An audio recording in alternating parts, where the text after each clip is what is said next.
নদিয়ায় ঘটে যায় এক মর্মান্তিক ঘটনা। এবারে নির্বাচন কমিশনকে দায়ী করে সুইসাইড নোট লিখে গলায় ফাঁস, রাজ্যে ফের আত্মহত্যা এক পর। তবে আমার মৃত্যুর জন্যে দায়ী নির্বাচন কমিশন, সুইসাইড নোট লিখে নদিয়ার ঘটনায় রিপোর্ট তলব নির্বাচন কমিশনের। এবারে নির্বাচন কমিশনকে দায়ী করে আত্মহত্যা করলেন এক মহিলা বউ। মৃতের নাম রিঙ্কু তরফদার, বয়স আনুমানিক ৫৪ বছর। তবে তিনি পেশায় একজন পার্শ্বশিক্ষকত্ব। তিনি নদিয়ার চাপড়া বাঙালি স্বামী বিবেকানন্দ বিদ্যামন্দির স্কুলের শিক্ষকতা করতেন। পাশাপাশি নদিয়ার চাপড়া ২ নম্বর পঞ্চায়েতের অন্তর্গত ২০১ নম্বর বুথের বর দায়িত্ব পালন করতেন। স্থানীয় সূত্রে জানা যায়, কৃষ্ণনগরের ষষ্ঠীতলা এলাকায় স্বামীর সঙ্গে বসবাস করতেন রিঙ্কু তরফদার। সম্প্রতি গোটা পশ্চিমবঙ্গ জুড়ে নির্বাচন কমিশন ইতিমধ্যেই চালু করেছে ব্যবস্থা, যার অংশ হিসেবে বউদেরকে বাড়িতে গিয়ে এনুমারেশন ফর্মও বিলি করতে হচ্ছে। তবে যদিও পরিবারের দাবি, রিঙ্কু তরফদার পেশায় একজন পার্শ্বশিক্ষক ছিলেন তিনি, তবে অনলাইন সম্বন্ধে এত অভিজ্ঞতা ছিল না রিঙ্কু তরফদারের। কিন্তু সব কাজ সম্পূর্ণ হয়ে গেলেও অনলাইনের কাজ করা বাকি ছিল তার, আর এই কারণেই তিনি মানসিক চাপে ভুগছিলেন। তবে অভিযোগ, অতিরিক্ত দায়িত্ব, কর্তব্য ও মানসিক চাপের কারণেই রিঙ্কু তরফদার বেশ গত কয়েকদিন ধরে অস্বস্তিতে ভুগছিলেন তিনি। কিন্তু তার পরিবার ও প্রতিবেশীদের মতে যে তিনি রীতিমতো কাজের চাপ নিয়েই প্রায়ই দুশ্চিন্তায় থাকতেন।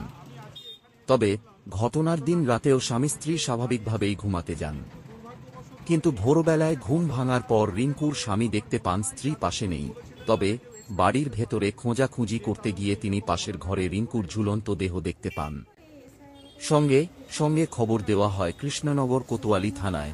খবর পাওয়ার সাথেই ঘটনাস্থলে পৌঁছায় কৃষ্ণনগর কোতোয়ালি থানার পুলিশ প্রশাসন। এরপর ঝুলন্ত রিঙ্কু তরফদারের মৃতদেহ উদ্ধার করে কৃষ্ণনগর শক্তিনগর জেলা হাসপাতাল পুলিশ মর্গে ময়নাতদন্তের জন্য পাঠায় কৃষ্ণনগর কোতোয়ালি থানার পুলিশ প্রশাসন। তবে পুলিশ প্রশাসন সূত্রে খবর যে ঘটনাস্থল থেকে উদ্ধার করা হয়েছে একটি সুইসাইড নোট, যেখানে মৃত রিঙ্কু তরফদার তিনি তার মানসিক চাপের কারণে মৃত্যুর জন্যে নির্বাচন কমিশনকে দায়ী করেছেন বলে জানা যায়। তবে এই খবর জানাজানি হতেই কৃষ্ণনগর সদর শহর জুড়ে আতঙ্ক ও রীতিমতো ক্ষোভ ছড়িয়ে পড়ে।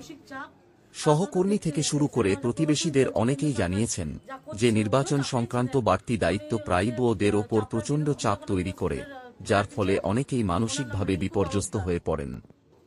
তবে সুইসাইড নোটের সত্যতা ও ঘটনার পেছনের প্রকৃত কারণ এখনও স্পষ্ট নয়।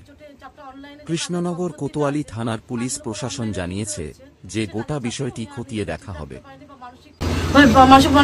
ভেঙে পড়েছিলেন, ওই জন্য ওনাকে সুসাইড করতে হয়েছে।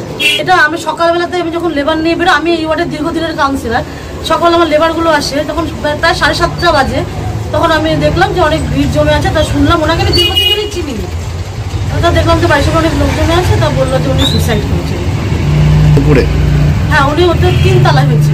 সকালবেলাতে যখন আমার লেবার কাজ করতে এসছে, তখন সকাল 7:30 বাজে, তখন আমি জানতে পারলাম। চাপড়ারই বেরোচ্ছেন, চাপড়ারই একটা স্কুলের প্যারা টিচার ছিলেন, চাপড়া বিবেকানন্দ হাই স্কুলের।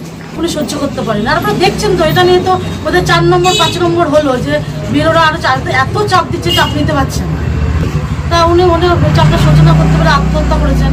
হয়তো ওনাকে ভীষণ চাপ দেওয়া ছিল যে কাজটা এই দিনের মধ্যে শেষ করতে হবে, 30 তারিখের মধ্যে শেষ করতে হবে, কিছু একটা বলেছিলেন নিশ্চয়ই, নাহলে এই না তো সামান্য এসআইআর এর জন্য উনি সুসাইড করতে বাধ্য হলেন।